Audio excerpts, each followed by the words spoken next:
What's up mga kapatid at welcome back again sa ating Facebook page at YouTube channel.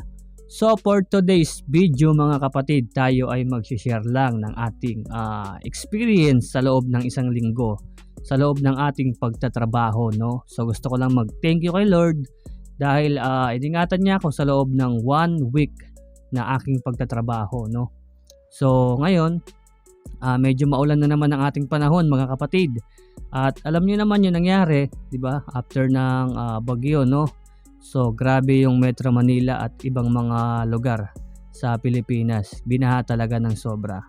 Kaya magpasalamat tayo at yung mga lugar natin goods at hindi naman nakaranas ng kagaya nun, no? Bagamat inabot tayo ng ulan at hindi tayo nakapasok sa trabaho, at ipagpasalamat pa rin natin kay Lord yan kasi safe tayo, no? Kasama yung pamilya natin, no?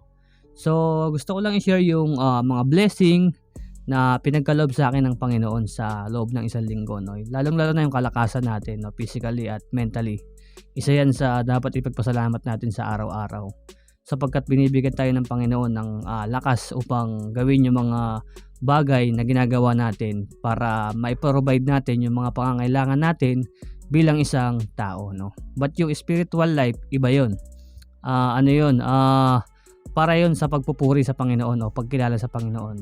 Kumbaga sa magkaiba yung ginagawa natin sa ating physical na katawan sa spiritual na katawan, no? Iba yun, magkaiba yun. Kaya dapat namumuhay tayo ayon sa kalooban ng Diyos, at habang ginagawa yung mga bagay na gusto natin dito sa mundo, laging mayroon limitasyon lang. Kasi bilang isang Kristiyano, hindi natin pwedeng gawin yung mga bagay na gusto lang ng ating laman at hindi gusto ng banal na espiritu, no? So lagi tayong magpakumbaba sa ating kapwa, bagamat may mga tao talaga na mapagmataas at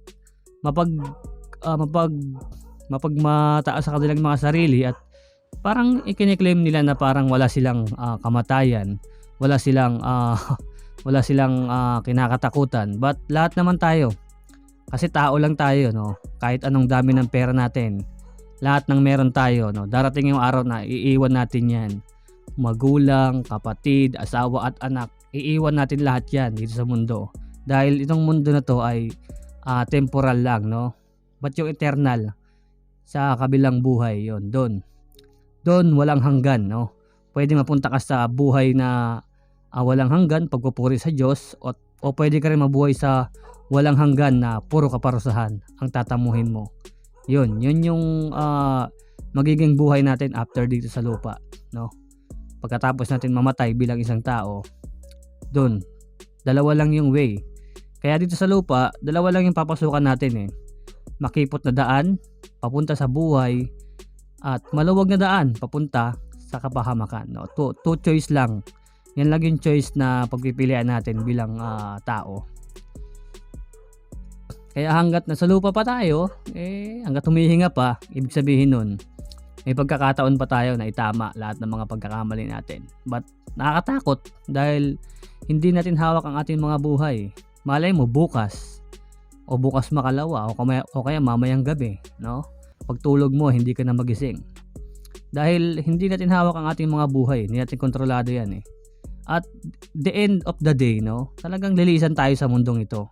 Kahit anong dami pa ng kayamanan natin at pera. 'Di ba nga, sabi sa Lucas, no, yung kwento ng mayaman at pulubi. Yung mayaman, nag-imbak siya ng pera o pagkain, at yung pagkain niya sobrang dami na. So, hindi pa siya nakontento sa kung ano yung meron siya. Pinagiba niya yung imbakan niya ng pagkain at pinalakihan niya pa. At talagang pinasiksik niya at pinaapaw pa. At sabi niya, wala na siyang ibang gagawin kundi kakain, matutulog at magsasaya na lang.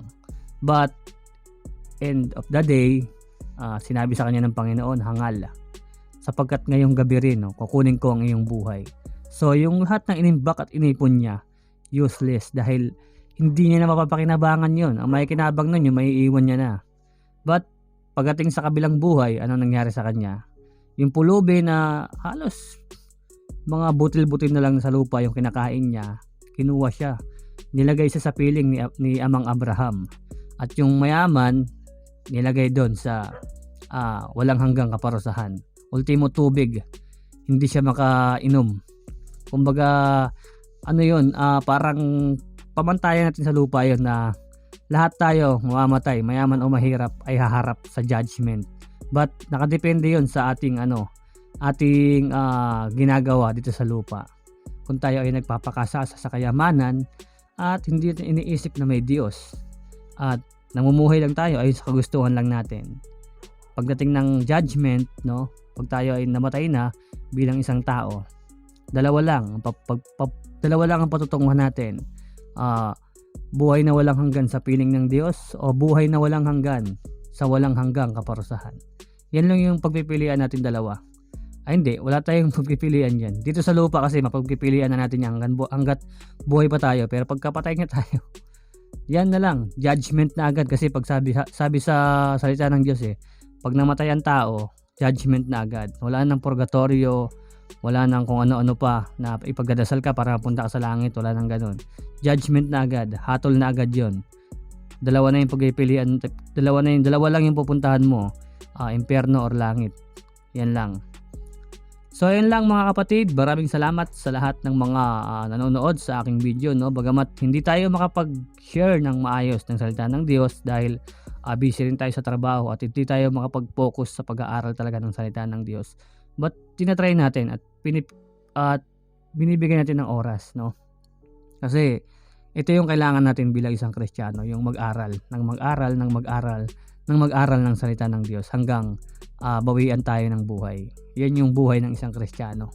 Kumbaga sa yung buhay natin, laging isinusurrender natin sa Panginoon.